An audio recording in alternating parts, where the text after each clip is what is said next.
弟兄姊妹，主内平安。平安。那分享之前，我想我们再低头做一个祷告。亲爱的天父啊，谢谢你赐给我们从你而来的话语，这些话语是我们的灵粮，让我们能够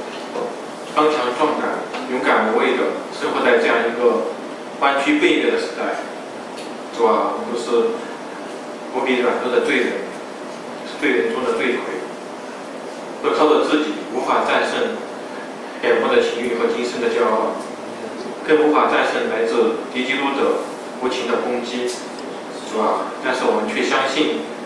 你时时刻刻都在保守和看顾我们，让我们无论在怎样的磨难和困境之中，都单单的仰望你，让我们能够经过死荫的幽谷，却不怕遭害，让我们在这世上有苦难，但在你里面有平安。主啊，今天让我们共同来领受但以理书中的这段话语，这段经文，求你来打开我们的耳朵，打开我们的眼睛，打开我们的心门，让我们有谦卑的心，有饥渴的心。主啊，在这个偶像名列的时代里，做你的门徒需要付出很大的代价。我们愿意像但以理和3个朋友那样为真理而战，这是你对我们的呼召。求你的名大大的充满我们，让我们成为信心十足的基督徒，成为与主同在的基督徒，成为愿意为真理而舍命的基督徒，让我们行在正道之上，行在光明之中。以上无悔的祷告，奉主耶稣基督的名求。阿门。我想以但以理书中的这一段经文的分享来开始。我们今天的时代是一个远离了先知的时代，也是一个我们人类骄傲自大的时代。我们以为我们自己能够来做主，我们被各种各样的物质的享受，各种各样的那些声色犬马的东西所吸引，我们的生命就在不知不觉中失去了目标和方向。很多基督徒他们为了能够跟外界的环境相适应，他们有选择性的来接受圣经，他们只要那种廉价的爱而拒绝神圣的律法，他们这样就导致了基督徒和非基督徒之间的界限日渐模糊。所以我觉得我们在这样一个时代背景下，特别需要以那谦卑的心来领受那但以理书，从中来寻找我们如何应对这个时代和这个世界的挑战。那但以理书是那先知书中的一篇，先知书是用上帝的眼光来揭示我们生活的这个世界的真相，或者说上帝启示先知来揭示我们生活的真相，历史的真相。这个真相就是创造人类生命的上帝，他亲自掌管着我们的历史，把我们的历史带往他的既定的目标。所以这也是那圣经的启示文学最大的一个特点。那但以理书它除了跟其他的先知书有这样共同的特点以外，它还有一个它自身的特色，就是它把上帝对以色列这样一个特定的神所拣选的民族，它对它的应许和实现扩展到列国，扩展到万邦。所以他讲述了基督徒如何在一种非基督教甚至是敌基督教的文化和传统当中，如何为上帝做美好的见证。所以但以理书可以说是我们用来对照我们今天生活的一面镜子，同时又是对我们如果选择过遵从圣经的生活，那种圣洁的生活，所以也是对我们的一种激励。所以自古以来，很多生活在一种敌对的社会环境中的基督徒，他们会特别的被大英理书所吸引。那比如说在泰国的北部和中国的云南、贵州这些地方，有个少数民族叫傈僳族。我在我们教会也有一个弟兄是从这个民族中出来的，他是这个民族中第一个念到博士学位的人，所以这个民族他们原来是没有自己的语言，也没有自己的文字，是100多年以前西方的宣教士去了以后，给他们创造了他们的文字，然后差不多带领他们整个民族全部信主。在台湾也有不少这样的这个原住民，他们有过这样的历史进程。但是他们生活在泰国的这一支，他们却受到很多逼迫。大家知道泰国是一个以佛教为国教的，所以连国王都要去，在少年时代都要去出家当一段时间的这和尚。所以他们生活在这样一种宗教文化剧烈的、尖锐的、对立的环境下，所以他们的老一辈的传道人，会在培养年轻一代的传道人的时候，会跟他们说这样一句话，一般都会说，你要先去写关于但以理书的讲章和注释，然后再回头去写关于创世纪的讲章和注释。其实很多时候在中国的基督徒、中国的传道人，他们也会有这样的相似的感受，因为在华人世界里面，尽管大复兴可以说指日可待，但是基督徒从总体而言仍然是一个少数，基督教的文化和价值仍然处于一种边缘状态。关于今天基督教的中国基督徒的数字有各种不同的统计和说法，迄今为止仍然没有一种能够成为大部分人的学界的和教会界的一个共识。最高的一种说法就是英国的媒体BBC 在去年发布了一份调查报告，说中国的基督徒，当然他这个基督徒就是包括新教和天主教，也包括官方教会和家庭教会和传统的地下教会，所以所有的人数他们认为在中国已经超过1个亿。然后中国官方的社会科学院的宗教研究所，他们去年发表了一份中国宗教状况的白皮书，那里面只有中国基督徒的所有的基督徒的数量只有2000万左右。而我觉得比较可信的一份，是去年美国的普渡大学。普渡大学它里面有一个中国宗教和社会研究中心，是在美国的公立大学中唯一的一个以研究中国基督教为主题的一个研究中心。他的主任叫杨凤岗，是一个大陆背景的中国大陆背景的哲学者。所以他们是通过中国的民典调查机构，这是中国最大的一家社会调查的这样的一个机构。所以他们通过民典调查机构有发布了数千份的问卷，所以他们得出的一个就是说，他们通过调查问卷，他们的数字是3000多万。所以我觉得这个数字我个人比较可信，就是说如果把它看作一个比较低的一个数字的话，可能还稍高一点，就是接近4000万左右，就差不多这样的话，在13亿人中大概有3%、4%的这样的一个比例，所以那个发展的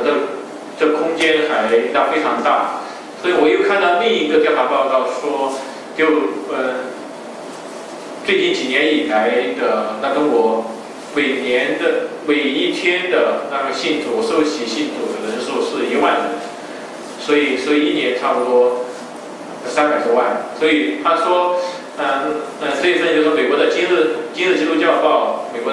最大的基督教报纸，所以他的一个评论是，就是说从一个单一的国家和一个民族来看，在2000年基督教的历史上，从来没有哪个单一的国家和单一的民族以这样快的这个速度，归信。所以在这样的一种大复兴的这背景下，实际上就大复兴的产生是由那大逼迫这两者之间，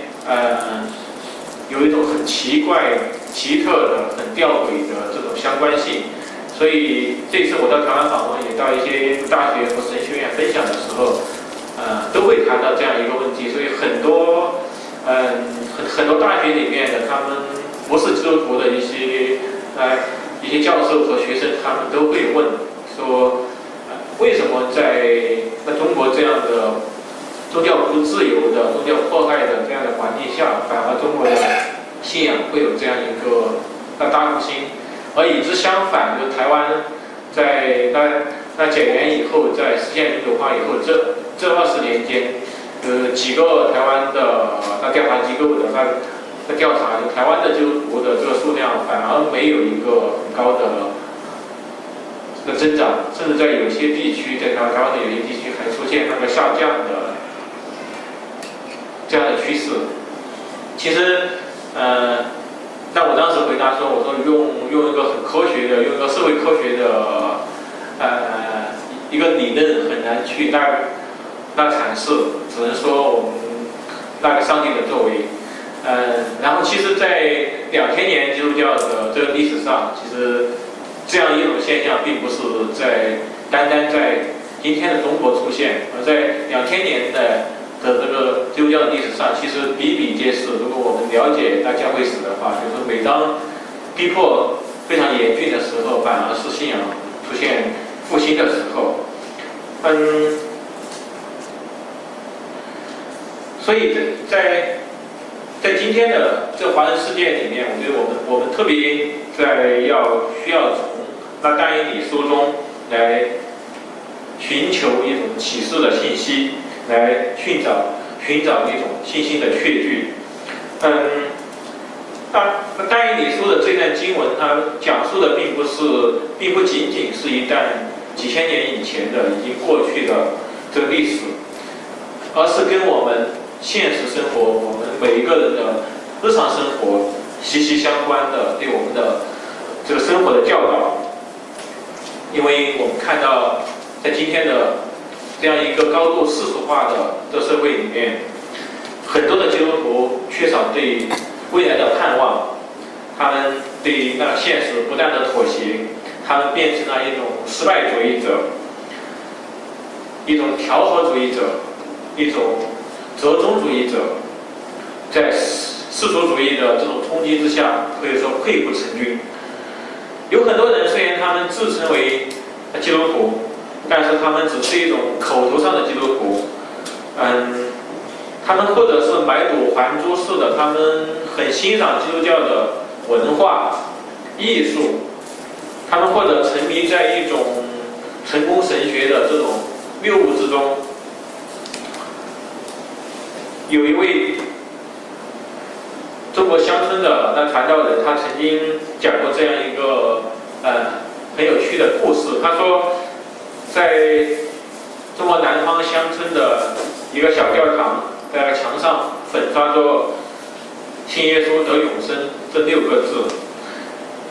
但是中国南方经常下雨，长期的风吹雨打，永生这2个字分别掉了一头一尾，永生2个字那变成了水牛。所以原来是信耶稣得永生的时候没有多少人来，但是看到信耶稣得水牛的时候，人们就蜂拥而至。其实我们听到这个笑话的时候，我们觉得很好笑，认为那些乡下人他们太愚昧了，或者他们太贪婪了，他们信仰的不是上帝，而是水牛。其实我们在笑的同时，我们是不是要开始一种自我的反省？我们是不是要开始扪心自问？就是我们自己在面对信仰的时候，我们自己有没有相同的思路？正因为人的一种那种根深蒂固的罪性，使我们对永生不感兴趣，对那喝了以后永远不会再渴的生命之水不感兴趣。我们天天对水牛、对财宝、对世俗的成功很感兴趣。这就是今天的基督徒和教会非常普遍的一种光景。所以在这样一个背景下，我们更需要谦卑的来领受但以理书中的信息。这个信息就是上帝的子民将经历重重的苦难，甚至会受到将要灭绝的威胁，但是上帝必将证明自己的名，来彰显他的荣耀。上帝自始至终都掌管着和审判着人间的所有一切。我们来更加具体的来看刚才冯牧师给我们诵读的这一段经文，但以理书3章的8到18节。这段经文在我看来，它可以说是一幕万分紧张的生死攸关的戏剧作品。它甚至比那莎士比亚的任何一出戏剧都更加的扣人心弦。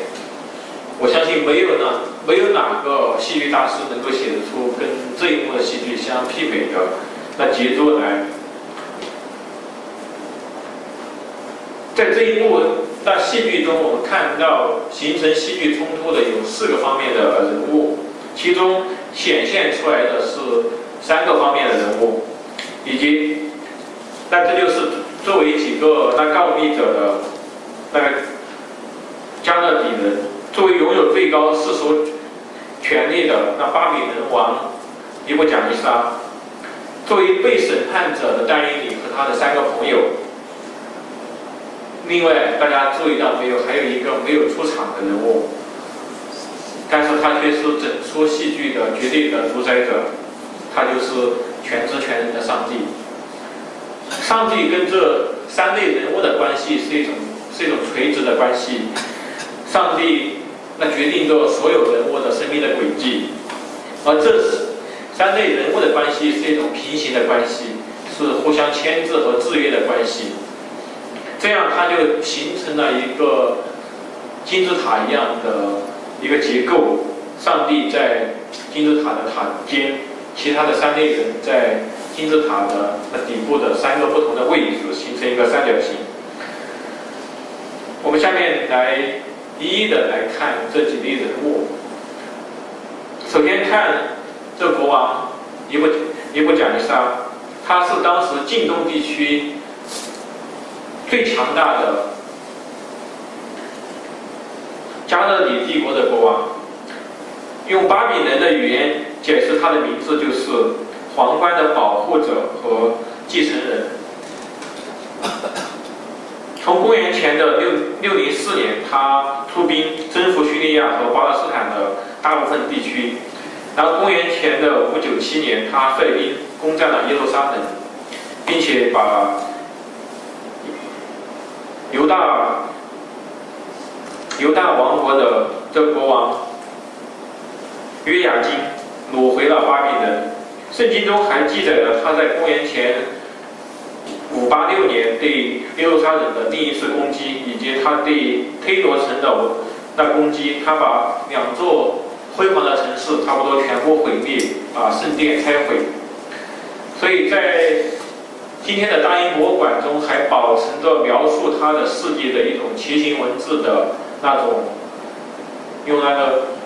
个泥土制版的那种文书，上面写着巴比伦国王尼布甲尼撒在第37年带领军队进攻埃及，埃及国王亚赫摩斯集合军队前往应战。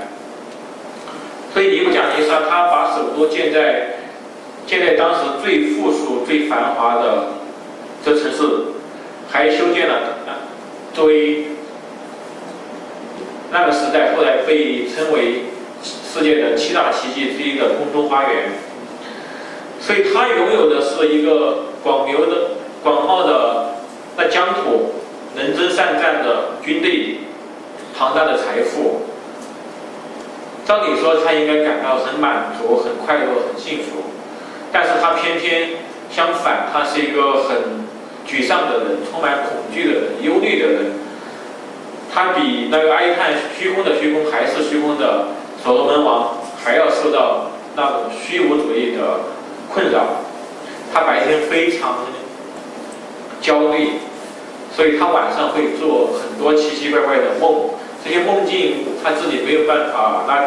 做解释，所以他需要找人来给他帮他解梦。但是其他人都给他解不开，只有那个但以理的解释让他很满意，所以他奖赏了但以理和他的3个朋友，让他们在那朝廷中担任很高的官员。但是虽然他的梦境有了一个解释，有了一个答案，他也对但以理说：“他说你们的神真是万神之神，万王之王。”但他的内心并没有获得真正的平安，因为他并没有接受但以理为他讲述的那个独一的、至高的真神，他仍然想要依靠他自己的力量来制造一个巨大的偶像出来缓解他内心的恐惧和焦虑，所以他修建了一个巨大的金像，希望他的帝国也跟这个金像一样能够千秋万代下去。但是人的计划怎么能够对抗上帝的计划？尼布甲尼撒去世以后，还不到25年，巴比伦城就被那波斯的居鲁士大帝征服。自我崇拜可以说是自古以来那些专制的暴君、那些独裁者他们共通的一种心理状态。比如说我们现在还能看到埃及的法老他们修建的金字塔，秦始皇修建兵马俑，希特勒让人们在行这个纳粹的这个军礼的时候要呼叫他的名字。然后毛泽东他会让全国的人都在他的画像面前，当时一日3餐，当时要所谓的要对他早请安，晚汇报。所以他们的这些做法，其实都跟尼布甲尼撒王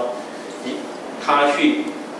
制造一个神像，以及这个神像背后的一整套偶像崇拜系统一样。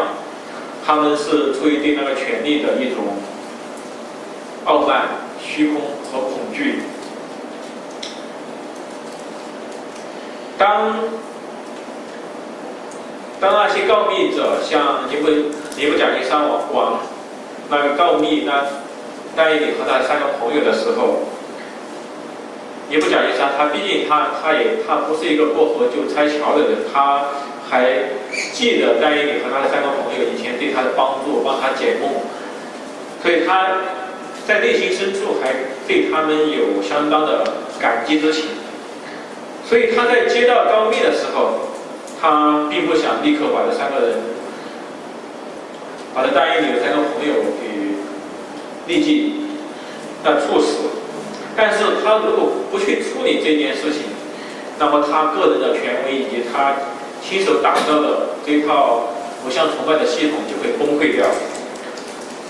这就是他不能够接受、不能够容忍的一种后果。所以他接受了这告密的这些信息，他把这3个人招来，来公开对峙。虽然他当时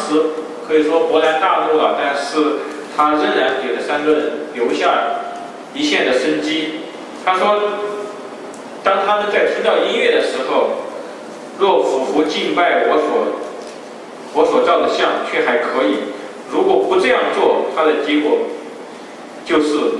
必使人在烈火的窑中。有何神能救你们脱离我手呢？这样他就来观察这3个人，他们会做出什么样的反应。这样的话，最紧张的那种戏剧冲突的高潮就到来了。个人是否顺从君王的要求而背叛信仰，并且用背叛信仰来避免死亡的威胁，这也正应了莎士比亚在他最著名的那一出戏剧《哈姆雷特》中，哈姆雷特王子说的那一句话，那句最有名的那台词：“活着还是死去，这是一个问题。”所以，对于一个人文主义者的那哈姆雷特来说，活着和死去确实是一个很大的问题。但是对于持守纯正信仰的基督徒来说，是放弃信仰而活着，还是坚守信仰而死去，这不应当成为一个问题。我们难道还要重蹈彼得当年3次不认主的这样一个覆辙吗？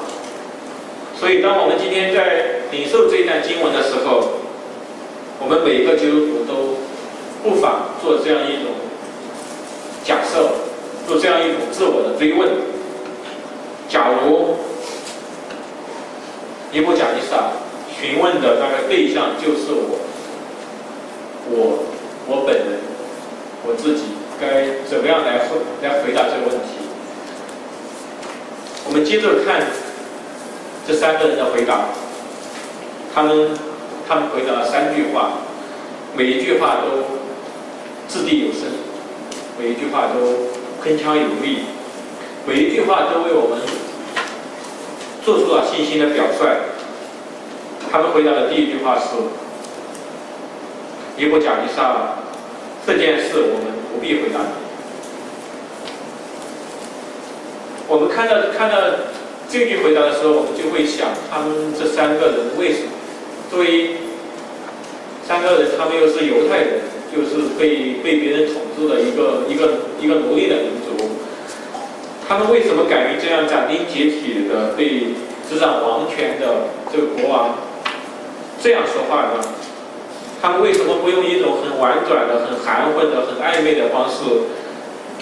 来跟国王说，上帝会用他的方式来说呢？因为这样一句话是让圣灵感动他们说的，不是他们靠自己的血气来说的。他们对上帝有着坚定的信仰，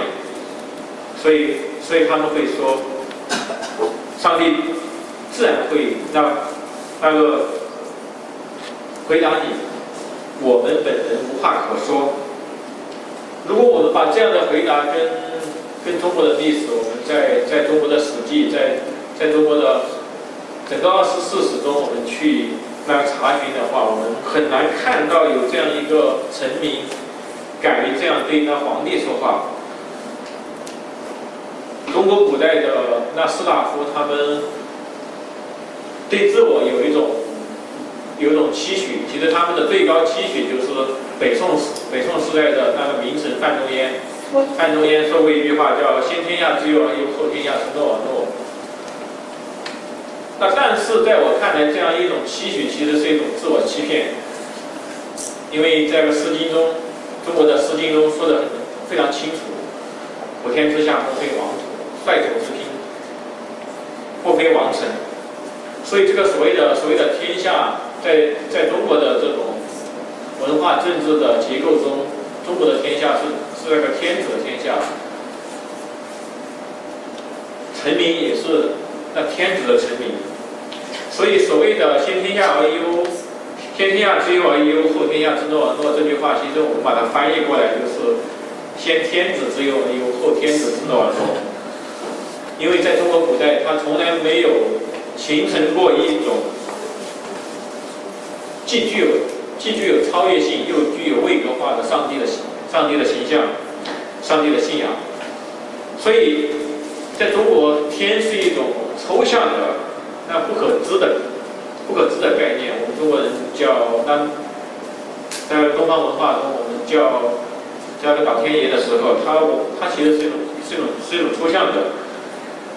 是一种完全不可知的概念。这个所谓的老天爷，没有上帝跟我们之间的爱的这样的关系，所以皇帝他就窃取了政教合一的这种双重权柄，所以他以天子来自居。所以在这样一种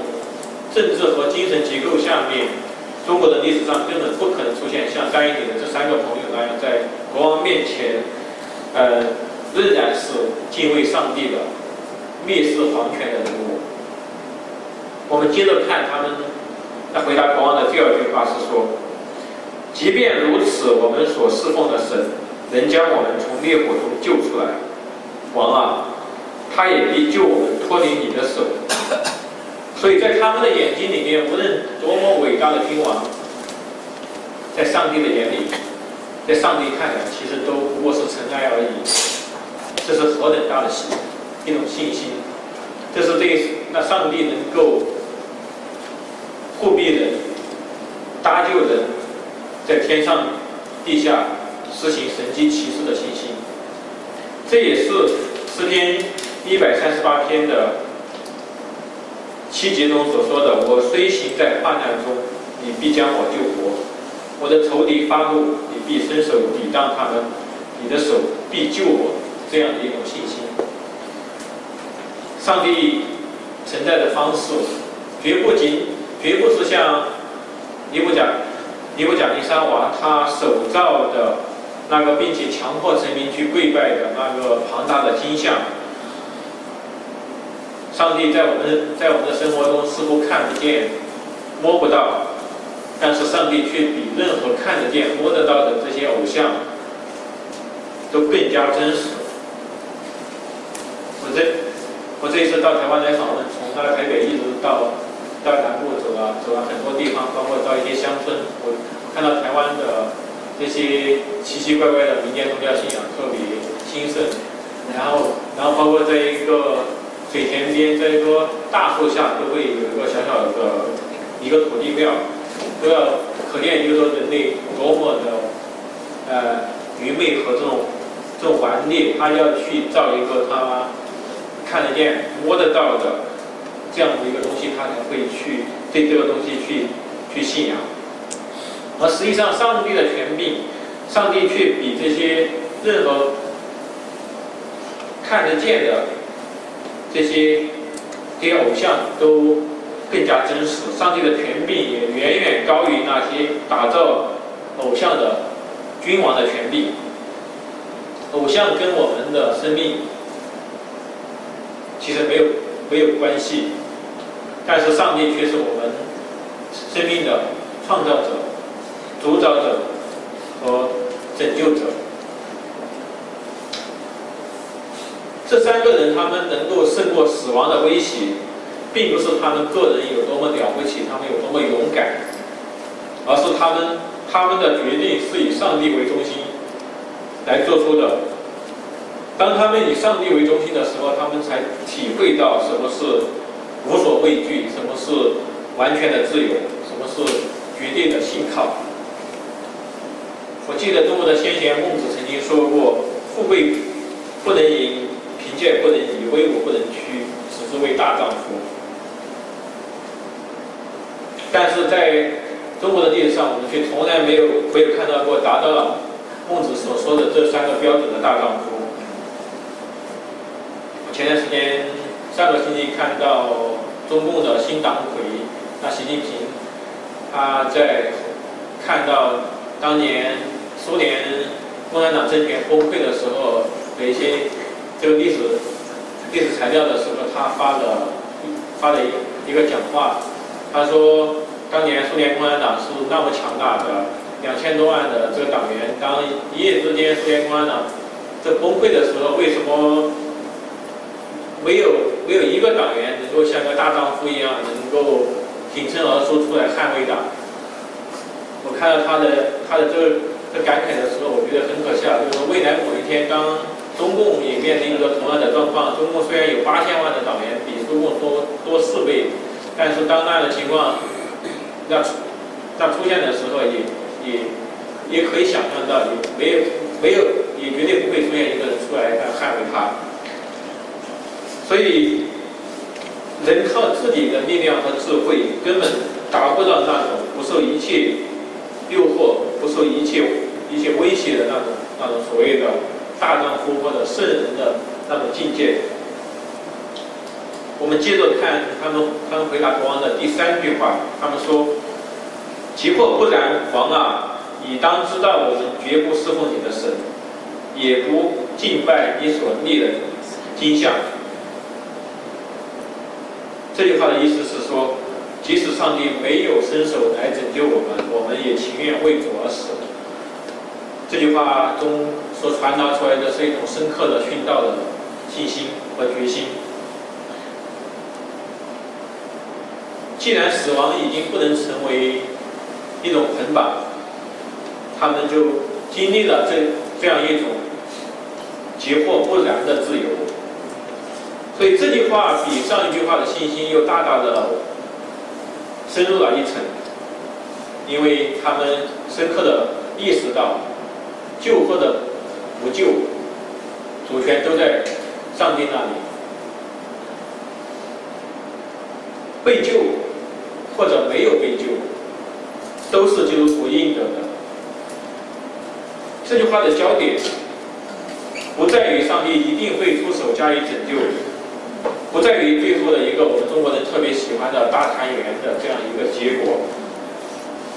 而在于对上帝的主权的全然信靠，以及把自己的生命完全交付在上帝手中。我们看到在但以理书中，但以理脱离了狮子的口，但以理的3个朋友也脱离了火窑的焚烧，上帝确实出手施加拯救了。但是我们看到，在主后2000年来基督教的这历史之中，坚守真理的基督徒从来都是这个世界上不配有的人，对他们的歧视、逼迫、凌辱、杀戮从来都没有停止过。而当这一切发生的时候，上帝真正出手施加拯救的时候很少。上帝不出手，上帝袖手旁观的时候却很多。2000年以来为主殉道的基督徒，可以说前赴后继，风雨兼程。每一个信徒的殉道，不是证明了上帝的失败，乃是见证了上帝的荣耀。此时此刻，我们在领受这一段经文的时候，我们不是来着眼于这3个人有多么了不起，有多么勇敢，而在于他们的信心，他们在苦难中的信心，他们从信心而来的自由。因为没有信心就没有自由，而没有自由，人类便只能生活在黑暗之中。上帝给人最宝贵的礼物那就是自由，而人类不能够享有自由，乃是因为人类自身的堕落，所以人类才经常感到不自由。从某种意义上来说，人类的历史就是一部追求自由和回归上帝的历史。从当年在伊甸园里面，那堕落以后，人一直在寻求自由，寻求怎么样回归到上帝的怀抱中。在1941年的1月6日，当时那个法西斯的这个势力席卷全球，德国和日本的那军队可以说势不可挡，在欧洲，在亚洲。那一天，美国总统罗斯福他在那国会发表的一篇国情咨文中，他宣布说，人类有4个最基本的自由：信仰的自由、言论的自由、免于匮乏的自由、免于恐惧的自由。从1941年1月6日他所发表的这4大自由这一天开始，到现在已经有60多年的时间过去。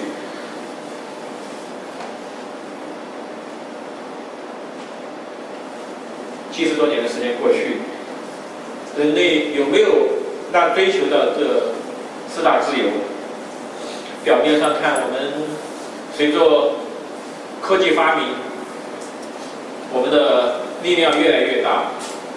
我们可以进入太空中去，我们也可以潜入深海中去，我们可以用那核能来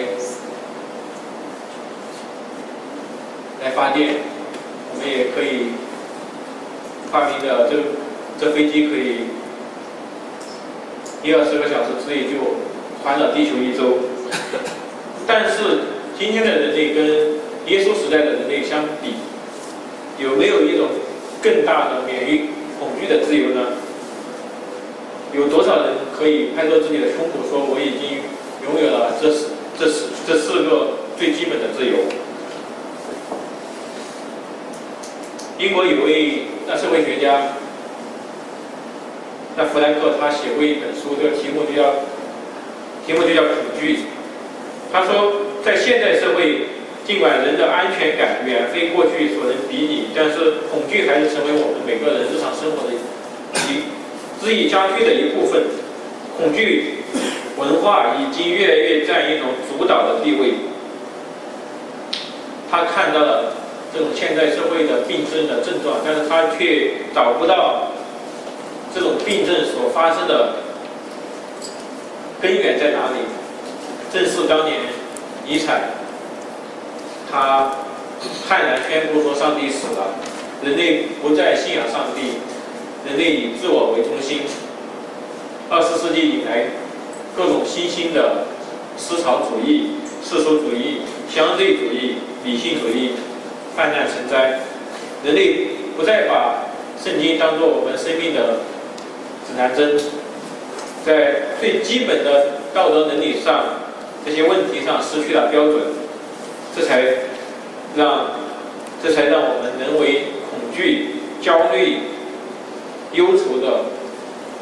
这奴仆。今天患忧郁症和其他各类精神疾病的这些人的比例远高于历史上的任何一个时代。在中国，据官方的卫生部他们所发布的一个数据说，今天中国有1.73亿人患有各类严重的精神障碍，占总人口的12%。这还是官方他们发布的一个绝对是压得很低的一个数据。那么我们为什么感到恐惧、感到焦虑、感到不安？我们为什么没有能够享有那种免于恐惧的自由？我们的信仰为什么像风中的秕糠一样随风而逝？答案可以说是不言而喻的，因为我们对自己没有信心，我们对他人没有信心，我们对世界没有信心，而这一切又都源于我们对上帝没有真正的信靠。我们对上帝没有信心，并不是因为上帝本身没有能力，而是因为我们的罪、我们的欲望、我们的贪婪、我们的傲慢、我们的以自我为中心，而不是以上帝为中心。我们自己以为那基督教是一种所谓的利益均沾的一种宗教，一个群体，就好像在中国历史上，在东汉末年，在东汉末年的这个大混乱中，当时在西部地区，人们纷纷加入到一个道教的那分支中去，这个道教的分支叫五斗米教。因为那个时候大家都没有饭吃，你只要加入到这教派中，就能够先分到五斗米，能够解一下燃眉之急。我们从来没有反省过我们的信仰，我们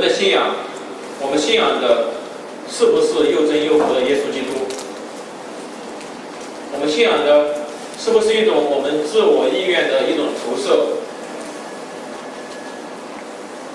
是不是一种被东方的各种民间宗教信仰的腐蚀的面目全非的一种假基督教？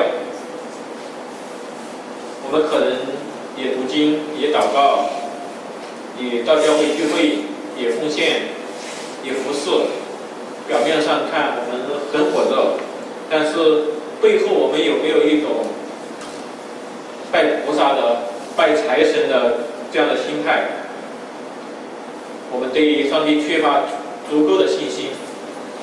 我们只是希望上帝再跟我们做一笔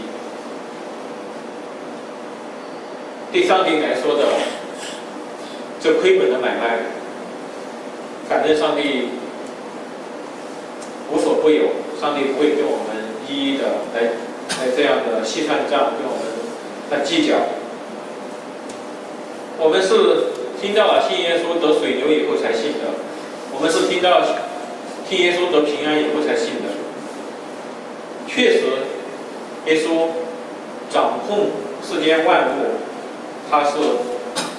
道路、真理和生命。他既可以给我们水牛，也可以给我们平安，在他毫无难处。但是我们信仰的根基应该在哪里呢？如果我们听到的是信耶稣得苦难，信耶稣得试炼，信耶稣背十字架，我们还会这样义无反顾的跟从他的脚步吗？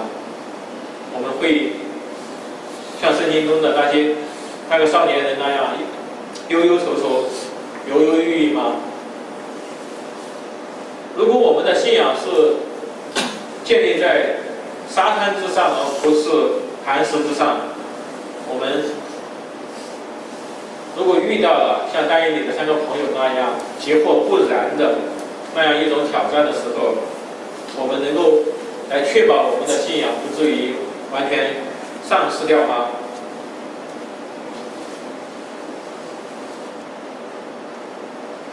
基督徒的信仰是需要付出巨大代价的，不愿付出代价的基督徒必然是没有信心的基督徒，必然是基本价值和人生观念没有翻转过来的这样的基督徒。但以理和他的3个朋友都付出了代价，他们跟死亡擦肩而过。当然，对于现实生活中的大部分基督徒来说，我们似乎不需要付出那么大的这代价，不需要承受那么大的这个试炼。但是各种各样的大大小小的这些试炼，每年每月每时每刻都在发生中。比如说，如果你是一个商人的话，你会在抗拒销售假货的这样的诱惑的话，特别是在中国的环境下，就是人人都在那里销售这些假货、这些盗版品的时候，你能拒绝这样做吗？如果你在公司里是一个会计的时候，当老板让你做一个假账的时候，你能拒绝他吗？如果你是一个教师的话，当你的学生问到你的信仰的时候，你能真实的向你的学生介绍你的信仰吗？如果你是一个医生的话，你能够拒绝病人塞给你的分外的红包吗？有很多人他们可能会叫苦连天的说，那我们要每一个生活的环节中，我们都要这样做的话，我们的生活变得无比艰难。因为这个世俗社会的这个潜规则的力量太大，我们个人的能力那太小了。很多时候我们把这些理所当然的事情都当作完全不可能的事情，我们甚至以福音为耻。我们在一个部门里面，在一个公司里面工作了几年，甚至10几年，身边居然没有一个同事知道我们是一个基督徒。我们把自己隐藏起来，我们甚至还自诩为我们灵巧如鸽子。这样一种凭己意胡乱的来引用圣经为自己开脱的那做法，其实连我们自己也骗不了，又怎么能够骗得了上帝呢？今天有很多基督徒，他们都没有能力像那但以理的3个朋友，在这个世界上做出容神一人的美好的见证来。因为我们很害怕真理，我们回避真理，我们远离真理。但是没有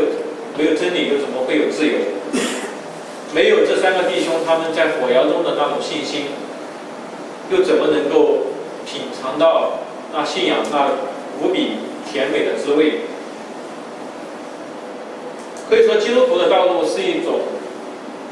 山重水复的道路。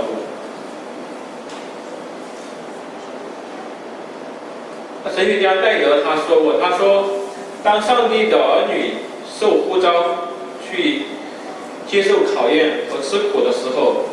永远记住上帝不曾抛弃他的儿女。基督徒受苦的原因，是因为他们不再属于这个时代，所以才会成为整个时代攻击的目标。所以我在读这段经文的时候，我回顾中国的教会史，我就想到了在中国教会史上一个无比美好的见证。那是1950年代初期，中国政权那更迭以后，新建立的中共政权开始对教会展开大规模的逼迫。这是自从义和团运动以来，中国教会面临的最大逼迫。几十万的忠于信仰的基督徒被捕入狱。表面上看，像芦苇一样的软弱的教会，似乎被这个掌握了武器、掌握了宣传机构、掌握了司法力量的强大的政权，彻底的赶尽杀绝了。但是，正如圣经经文所说的那样，压伤的芦苇它不折断。所以，上帝正是通过这一场无神论政权他们所展开的大逼迫，来分辨了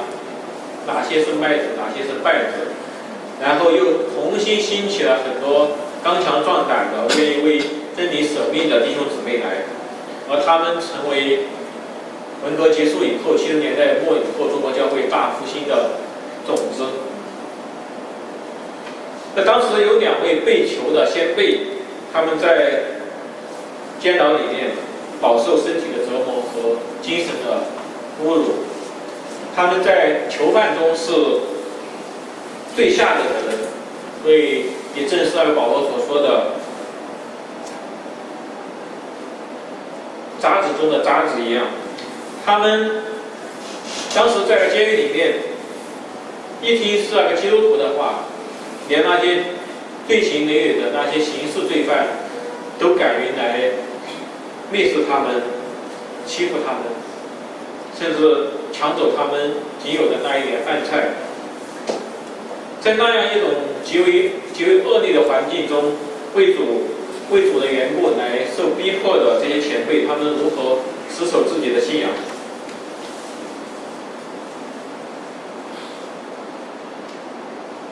有一次，他们2位在上厕所的时候，在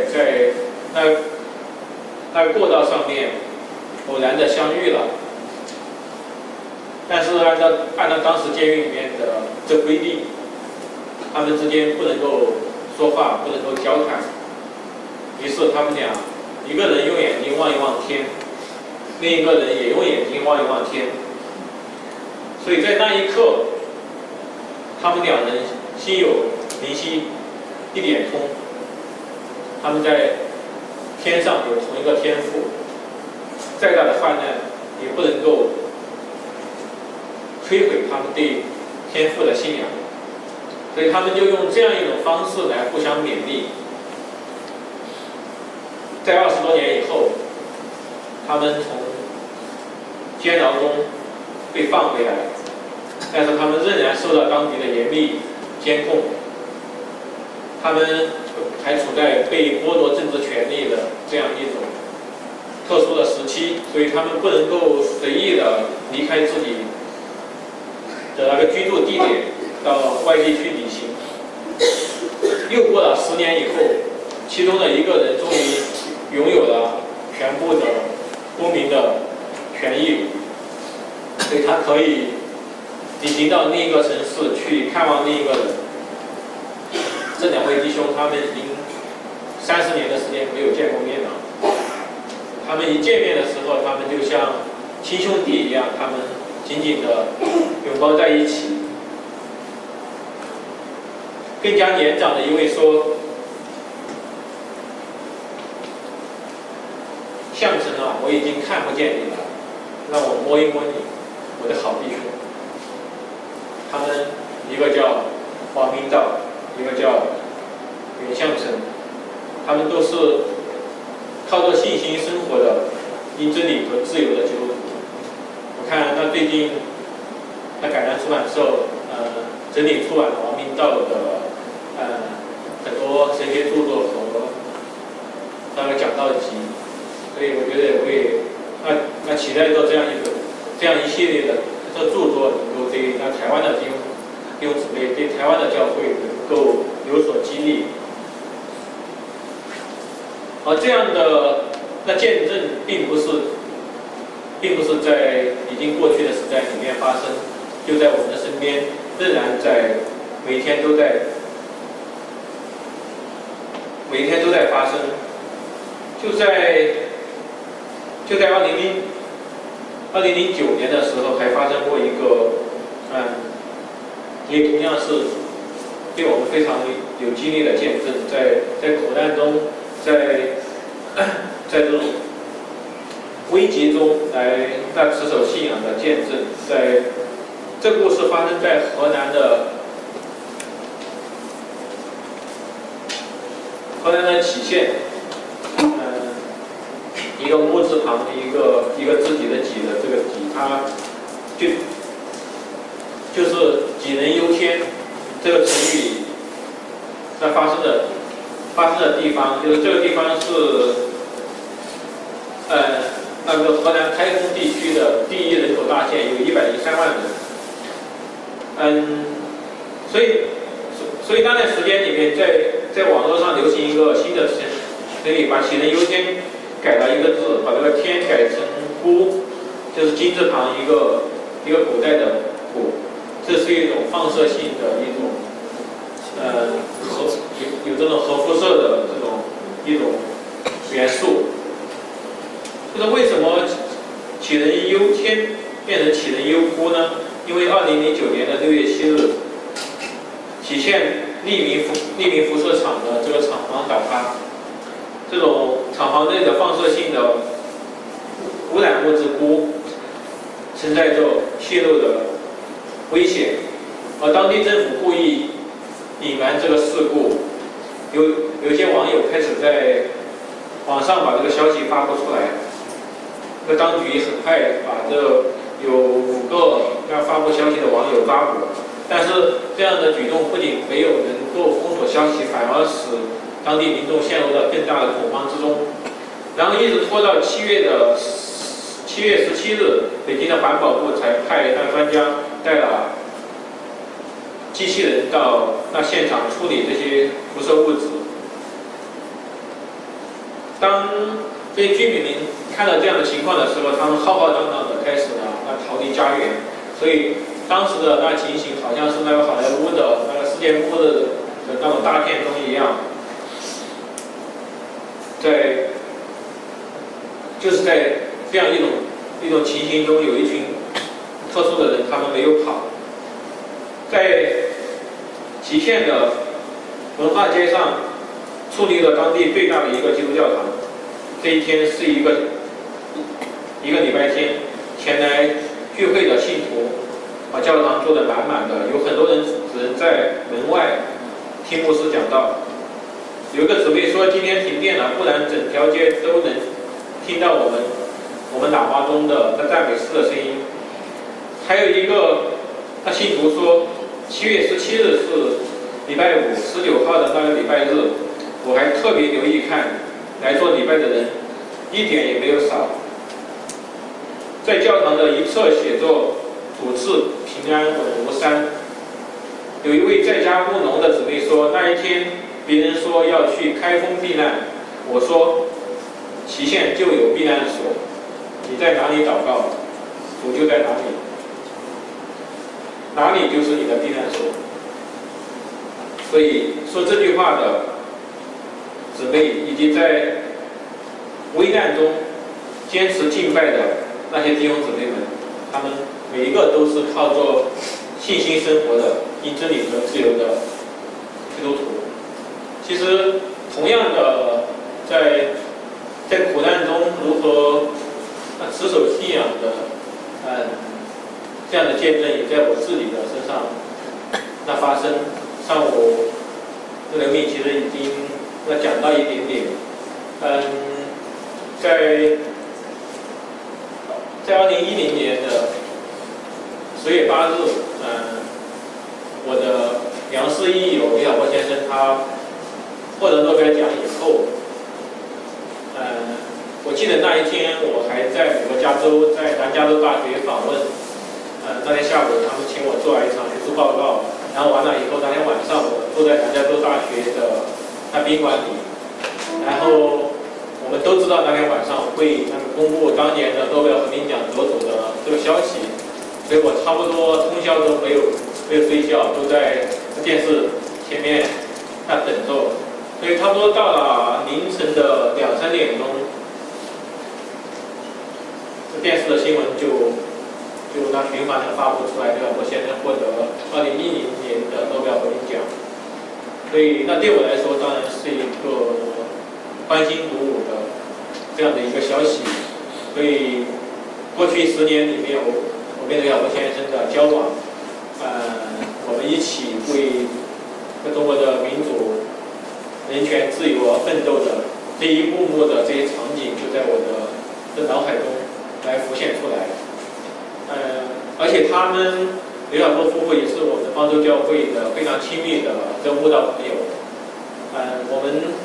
我们经常也请他们来我们教会来聚会，来去参加我们的圣诞晚会。我们在郊外去做这个洗礼的时候，刚才刘敏也跟大家介绍到我的那本《白昼将近》的书的这个封面，就是我们在郊外洗礼的一张照片。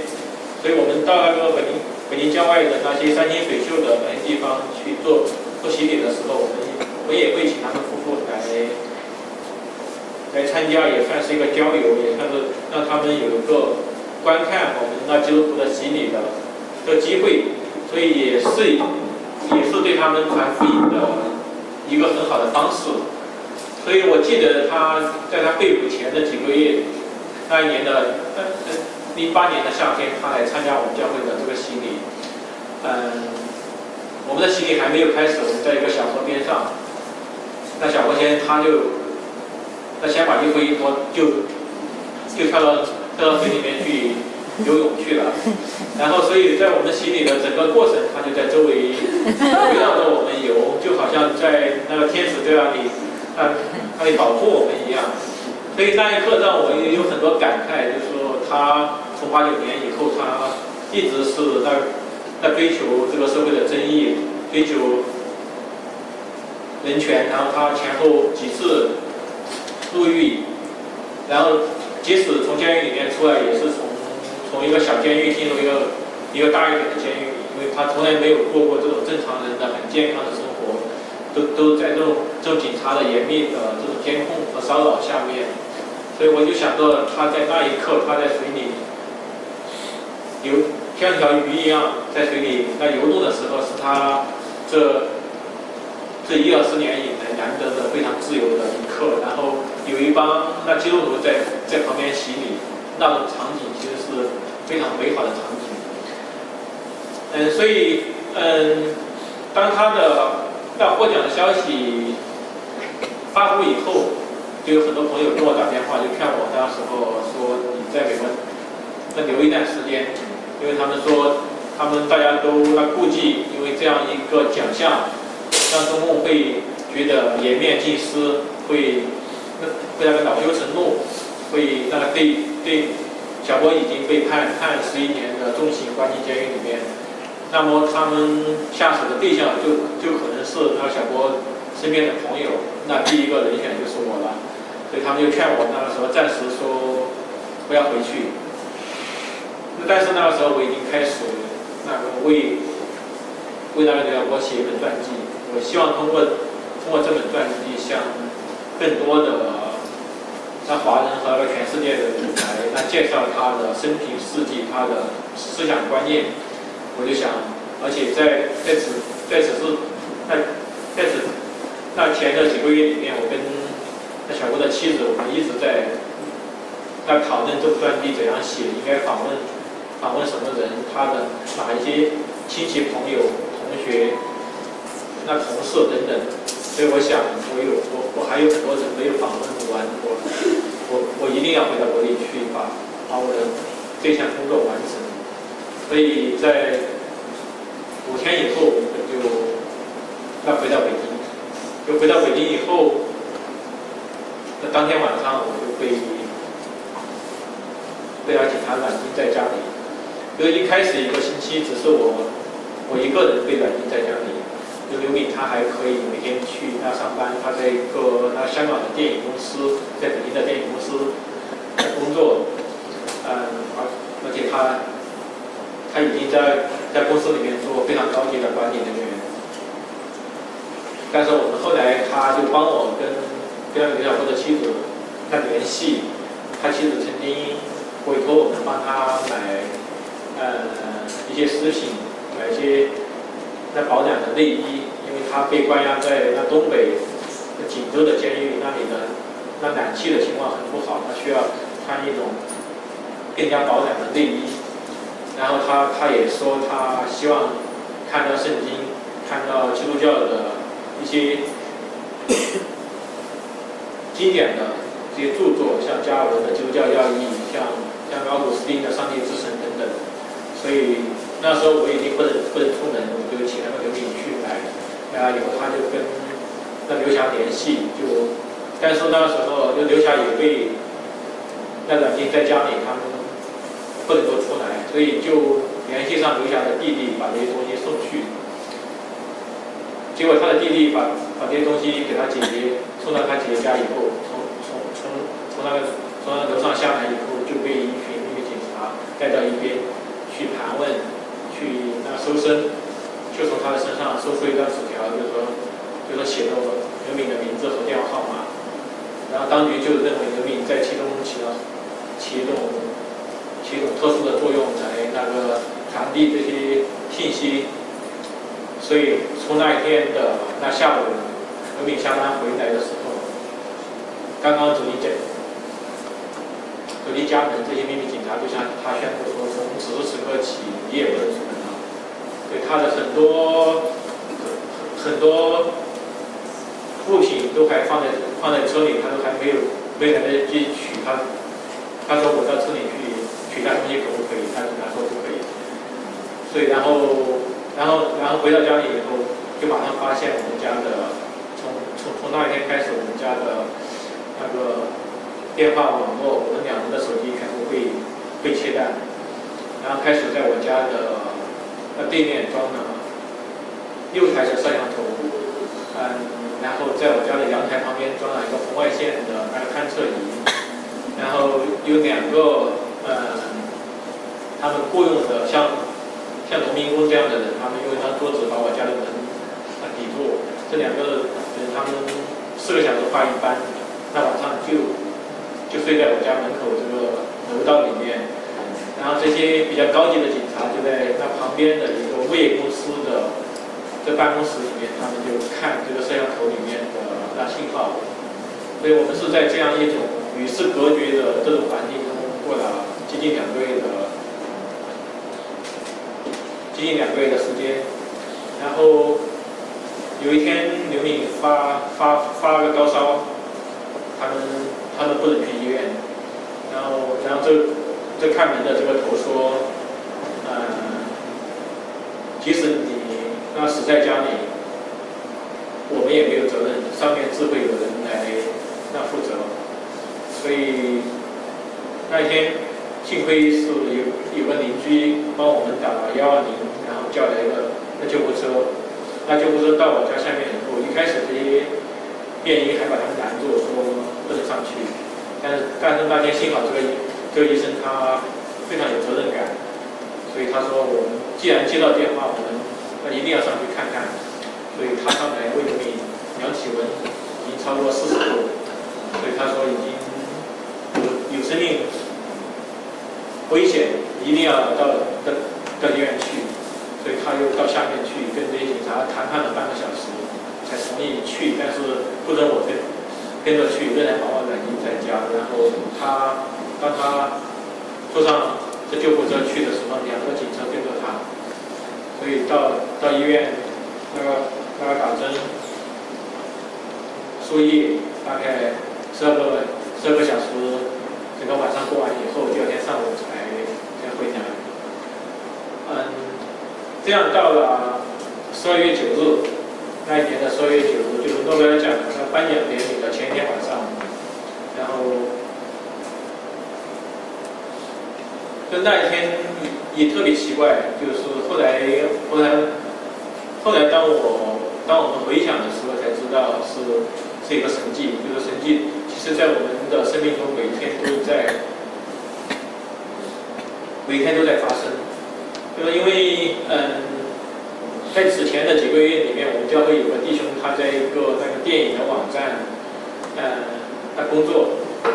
在中国最大的电影网站，他土豆网，所以他就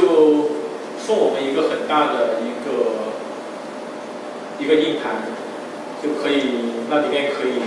容纳那几百部电影，所以他就把很多电影很多讲道的，比如说唐崇荣牧师啊等等这些很有名的牧师，他讲道的内容，而且他选的全是福音的电影，所以他在几个月前就送给我们，所以那段时间里面我们就常在家里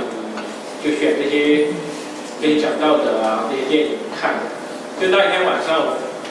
我就跟刘敏在商量，我们说我们那看一部什么电影，我们就把这个机器跟我们的那个电视机连在一起，然后进入到它的主页里面，我就看到一个电影，我就看到一个名字很奇怪的一个名字，叫毛尾，长毛的毛，尾巴的尾，我们就不知道这个名字是什么意思，然后我们就说，那我们今天看这个电影。结果那天看了以后，我们非常感动。那后来当第2天在我身上面临的我所经历的这些酷刑，以及我要昏迷过去，我在那个死亡线上那挣扎，我那个时候才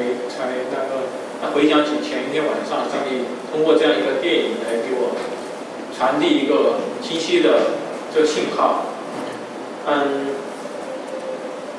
这毛尾这个电影，它是根据那真实的故事改编而成的。它的原作是一本叫充满穿越荣耀之门的一本书。它是一位那姊妹伊丽莎白艾略特她的一本回忆录。这是一个关于宽恕、牺牲、仁爱、得死和救赎的一个真实故事。这故事的原型是在1956年的时候，有5个宣教士，美国的年轻的宣教士，他们在抱着像那个中南美洲的这些原始部落来传福音这样的一种呼召，他们放弃了在美国很安宁、很舒适的这个生活、优越的工作和职业，他们进入到厄瓜多尔的一片原始森林，希望向当地的没有开化的这些土著来传福音。但是当他们刚刚踏上这片土地的时候，他们这5个宣教士就被手持长矛的这印第安人所杀害。所以那个锋利的长矛，对这个带头的那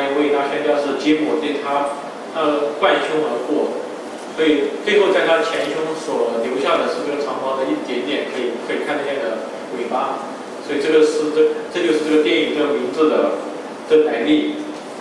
但是当这5个人殉难以后，2年以后，其中有2位的那个妻子和妹妹，他们再次来到这片森林中，他们心怀着他们所爱的人的遗愿，他们继续向这个部落里面的人传福音。他们带着幼小的子女，甚至还有婴孩，他们牵着失去父亲的儿子的手，他们到丛林里去，寻求2年前杀害他们的那些土著，然后去医治他们，去关爱他们，去教导他们，让他们像人一样的来生活，来相爱，来认识上帝，而不是像野兽一样的互相残杀，然后恐惧的等待死亡的来临。所以经过他们艰苦卓绝的努力，整个部落都接受了福音。然后被杀害的传教士之一的这个吉姆，他的儿子史蒂夫，也重新当他在美国念完书以后，当他重新回到了这一片曾经浸透了他父亲的鲜血的这个土地上，他找到了那个杀害他父亲的那凶手。但是这个人他已经成为这个部落的头领，而且成为这个部落里面第一个信主的人，后来成为这个部落里面的那全职的那传道人。当他们俩相遇的时候，这个当年的凶手把这个长矛给找过来，然后递到他的手里，说：“你爸爸是我杀害的，你现在可以来报仇，你现在可以用这个长矛来杀死我。”但是这个儿子他说，接过长矛以后，他也把长矛放下。他说：“他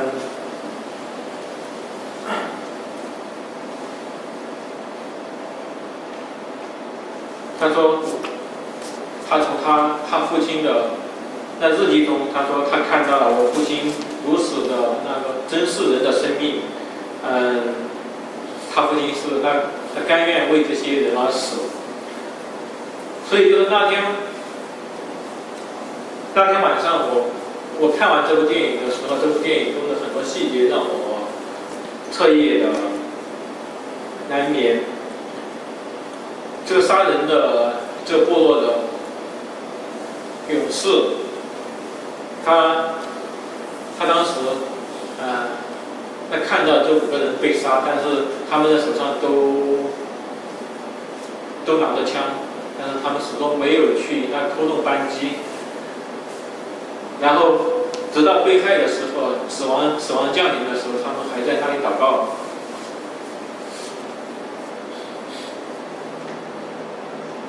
所以这5个宣教士，他们明明有子弹，他们却不去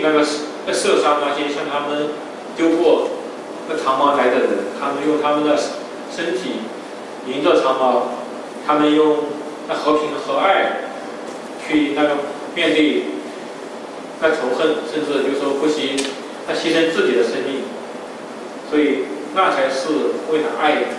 所进行的一场真正的战斗，是为真理而战，为上帝而战，为爱、和平与拯救而战。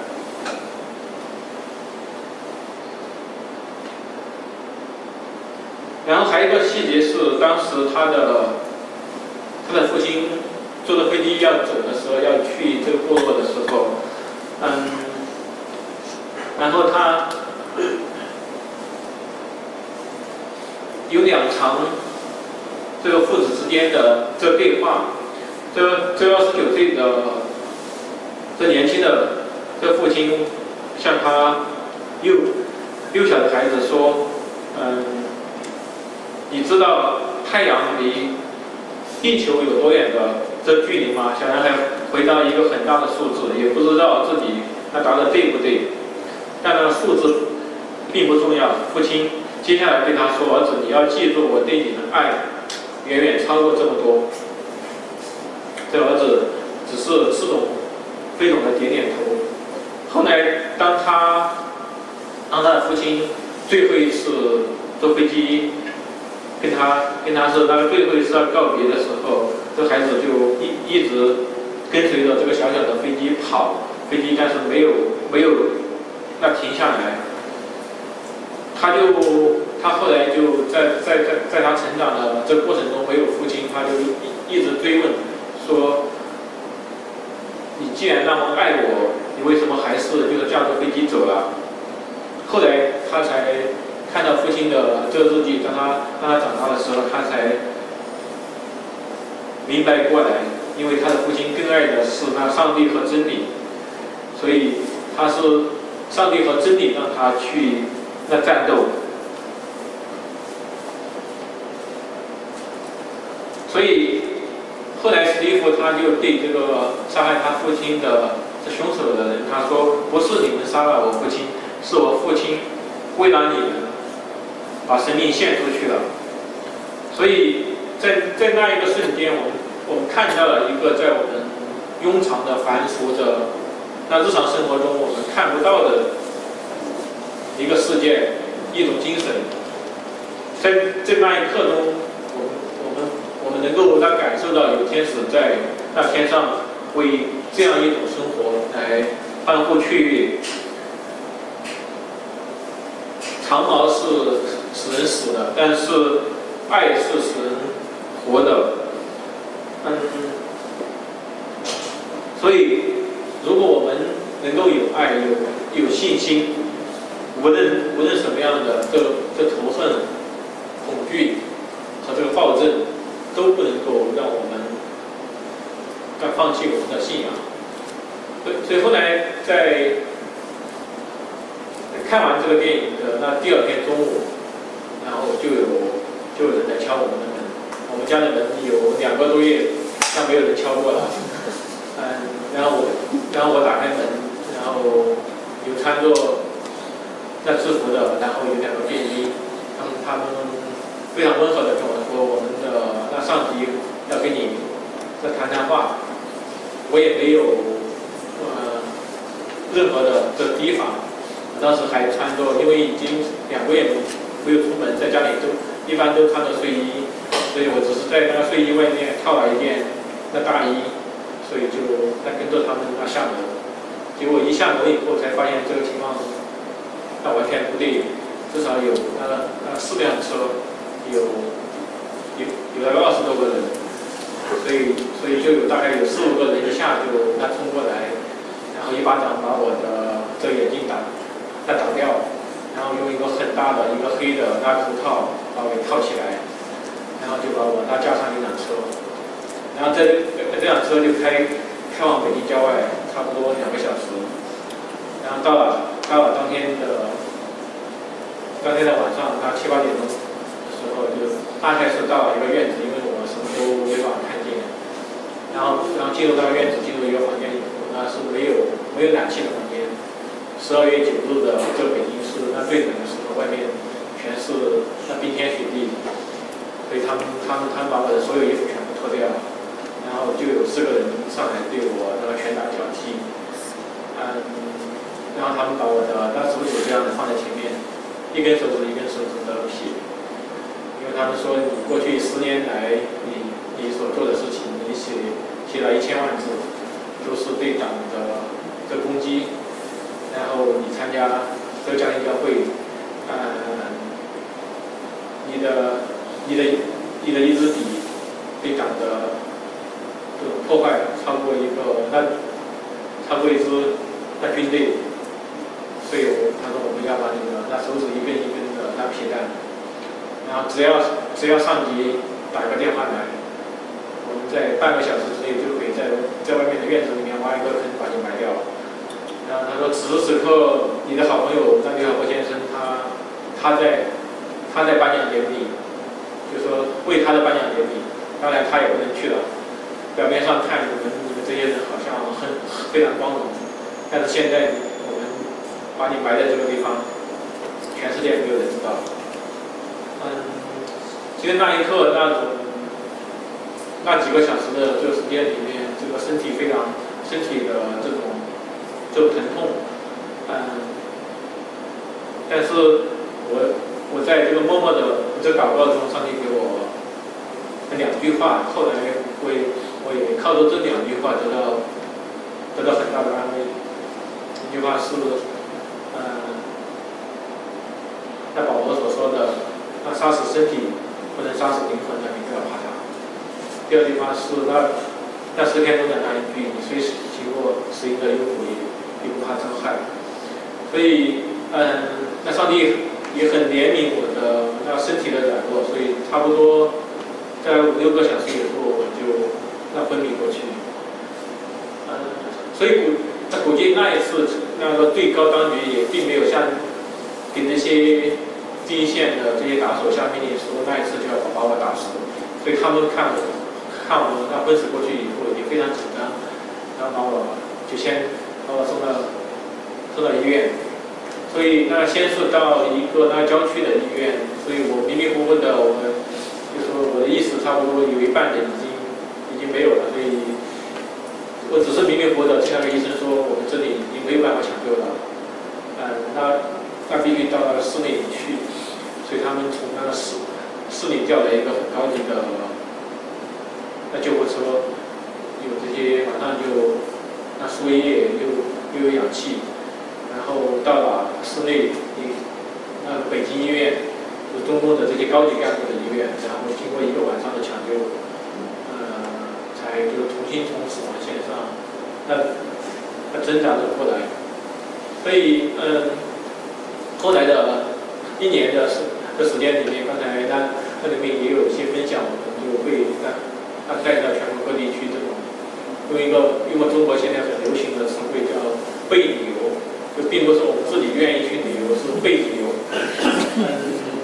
然后我就反复的跟他们谈，我说我要那个离开中国，所以那差不多到了2011年的这年底，我们就把我的在北京的房子卖掉，把我们的这些家具这些东西全部都处理掉，我们也打好到美国的这个签证，买好飞机票，所以我。最后直到我们的飞机票的前一天，他们才同意我们走。然后但是不准通知任何亲友。他们在我们走的那一天派了8个便衣，2辆车把我们一直送到那飞机的登机口，然后看着飞机的舱门关上。记得那时候我们儿子还只有那个3岁多，他也不知道这些人是谁，他还以为是他爸爸的朋友，所以那最后一刻他还跟他们挥手说叔叔再见，非常非常荒谬的最后一个时刻。所以其实当时上了飞机之后，可以说那百感交集，但是我马上就是收到那最后一个那手机的短信，就是王毅弟兄给我发来的，其实王毅弟兄是那多年以前，我跟我妻子回四川那休假的时候，我们夫妇向他们服务传福音，他的妻子先接受福音，然后也是跟我们一样在家里开始一个那查经班，然后后来2年以后王毅他信主，但后来他受呼召成为一个全职的牧师，所以他给我发来的一个短信让我很感动，也很得安慰，就是他说，如果从世俗的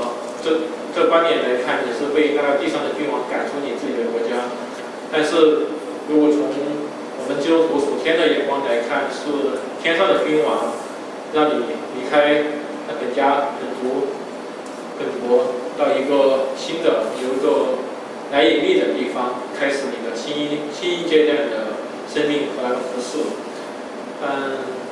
所以让我得到那很大的这个安慰和这个鼓励。所以我们到了美国以后，我们其实没有像传统中的那些流亡者那么多的离散的那种痛苦和那个乡愁，因为其实那对我来说，无论在四川老家，在北京还是在美国，这些地上的生活，这些我们都是客旅，我们不是为了这些地上的生活而那生成，我们有一个属天的这呼召和这个使命，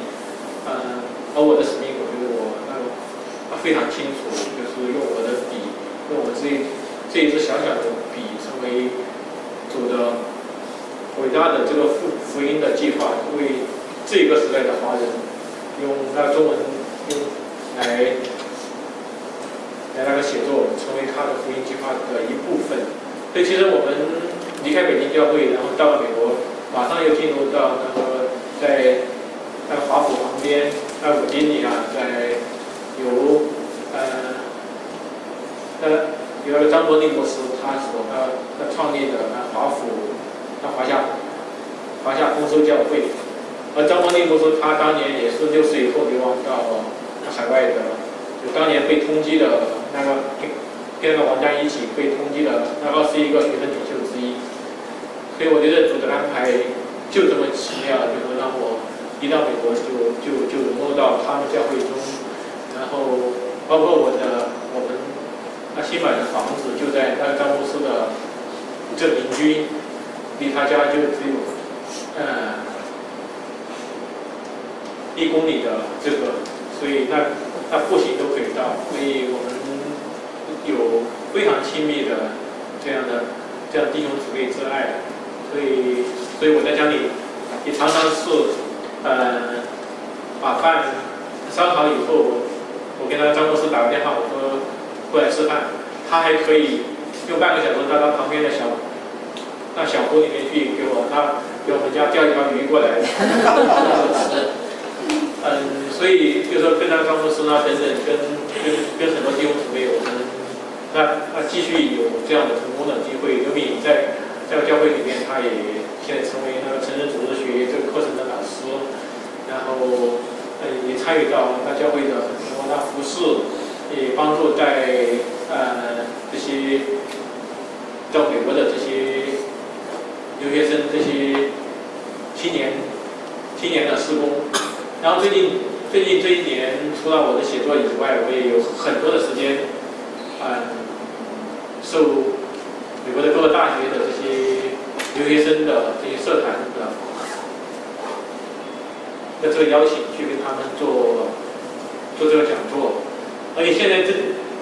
慢慢的就形成一种我觉得很有意思的一个模式，就是我一般去这个大学城的，给这个学校里面跟这些年轻的学生们来分享我的写作和信仰，同时我也会去这大学城旁边的一个华人教会来分享，然后分享了以后，我就会把这些学生介绍给这个教会。所以我觉得，虽然在一个美国，在一个所谓的异国他乡的这个社会里面，我觉得主同样给我足够用的这些恩典，给我开很多新的道路去，无论是用我的手，用我的笔去传福音，还是用我的嘴？就像我这样一个说话，那从小就很口吃的这样一个拙劣，很笨拙的在口才上面很笨拙的人，上帝也使用，所以这样一个不配的器皿，在能够参与到这上帝的这样伟大的事工中去，我心里充满感恩。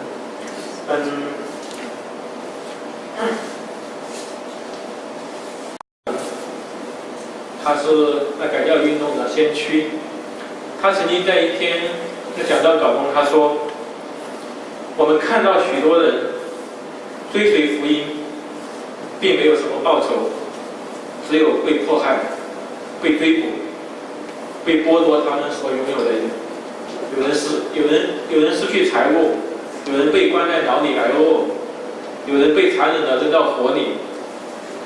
虽然许多可怜的信徒接受福音，并没有得到任何其他的报酬，却有无比的喜乐。我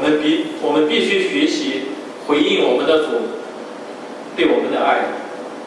看到他愿意成为我们的父亲，成为我们的救主，并期待我们成为他的儿女。因此，这一切必定使我们的悲伤得到安慰。在主耶稣基督的恩典和良善里，我们必定得到勇气。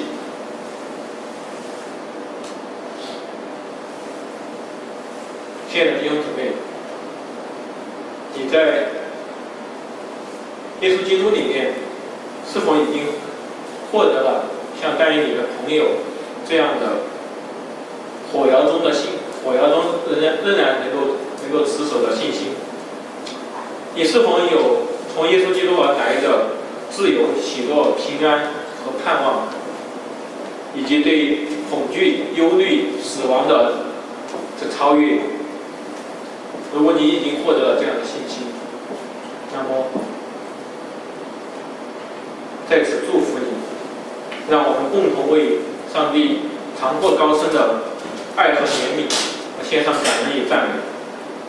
如果你还没有获得这样的信心，那么请你从此时此刻起，就怀着忧伤痛悔的心来到上帝面前，我们一同恳切的祷告。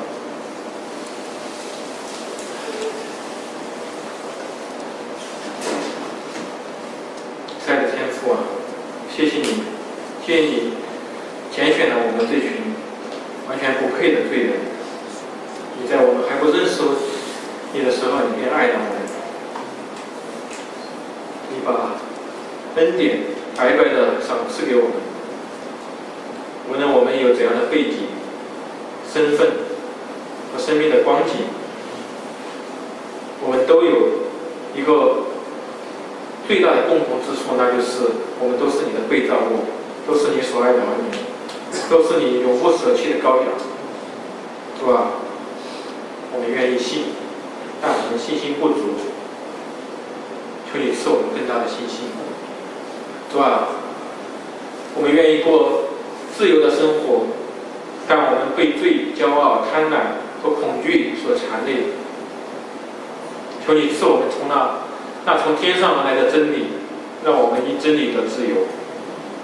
主啊，我们虽然如此不堪，如此软弱，你却亲自来看顾我们，试炼我们，陶造我们，让我们因着信仰的缘故，能够像但以理和他的3个朋友一样，无畏的面对火窑，面对狮子。主啊，也让我们像使徒保罗那样，不以福音为耻，而以福音为荣，守住当守的道，为你打那美好的仗，并将一切荣耀和赞美都归给我们的主。以上祷告，奉主耶稣基督的名。